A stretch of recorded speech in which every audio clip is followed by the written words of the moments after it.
Welcome to RT cinema review.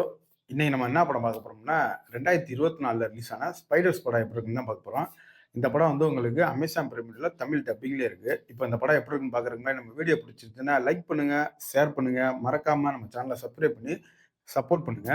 இப்போ இந்த படத்தை பத்தி பார்க்கறதுக்கு முன்னாடி ஒரு முக்கியமான விஷயம் ஒண்ணு சொல்றேன். இந்த படம் வந்து 2023ல ரிலீஸ் ஆயிருச்சு. இன்ஃபெஸ்டட்ன்னு சொல்லிட்டு இந்த படம் பேரு. ஆனா அமேசான்ல வந்து இத ஸ்பைடர்ஸ்ன்னு சொல்லி இப்ப 2024 சொல்லி ரிலீஸ் பண்ணியிருக்காங்க.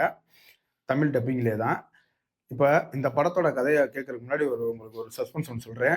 ஏன்னா ஸ்டிங்ன்னு நம்ம ஒரு 2 வாரத்துக்கு முன்னாடி ஒரு ரிவ்யூ பண்ணிப்போம் பார்த்தீங்களா? அந்த படமும் இந்த படமும் ஆனா ஆக்சுவலி இந்த படம் முன்னாடியே ரிலீஸ் ஆனனால, அந்த படத்த பார்த்து இன்ஸ்பிரேஷனா இந்த படத்த எடுத்திருப்பாங்க போலக்க. ஆனா என்ன ஒரு இதுன்னா, ஸ்டிங் படத்துல வந்து உங்களுக்கு பேக்கிரவுண்ட் மியூசிக் இதெல்லாம் வந்து உங்களுக்கு த்ரில்ல குடுக்குற மாரி ஹாரர் எலிமெண்ட்ஸோட குடுத்துருப்பாய்ங்க. இதுல அது மட்டும் மிஸ்ஸிங் ஆகும் இந்த படத்துல. மித்தபடி அதுல ஒரு பொண்ணு ஒரு ஸ்பைடர் எடுத்து வந்து வளர்த்து, அதனால என்ன சம்பவம் நடக்குதுன்னு வைப்பாங்க. இதுல ஒரு கிறுக்கன் ஒரு ஹீரோ ஒருத்தன் இருப்பான். அவன் வந்துட்டு ஒரு விசித்திரமான பூச்சி இதெல்லாம் வாங்கி வளர்க்குற குணம் இருக்கவன். இந்த ஸ்பைடர வாங்கிட்டு வந்து வளர்த்ததுக்கப்புறம், அந்த அபார்ட்மெண்ட்ல உள்ளவங்களுக்கு என்ன நடந்துச்சுன்றா இந்த படத்தோட கதை. அதுல வெறும் ஒரு ஸ்பைடர் தான் காமிச்சிருப்பாங்க. இதுல ஆனா நெறைய ஸ்பைடர் இருக்கும்.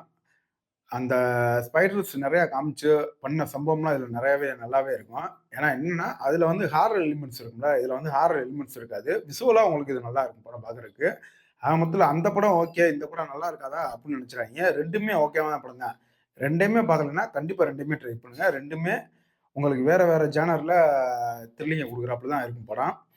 ஆக மொத்தத்துல இந்த படம் எப்படி இருக்குன்னு கேட்டீங்கன்னா, இதுவும் ஒரு ஓகேவான படம் தான். ஓகேவான படம்ன்றக்காக நல்லா இல்லைன்னு நெனைச்சுறாதீங்க. நல்ல படம் தான். ட்ரை பண்ணி பாருங்க. இப்ப அமேசான் வீடியோல இப்ப தமிழ்லயே உங்களுக்கு ரிலீஸ் பண்ணிட்டாங்க.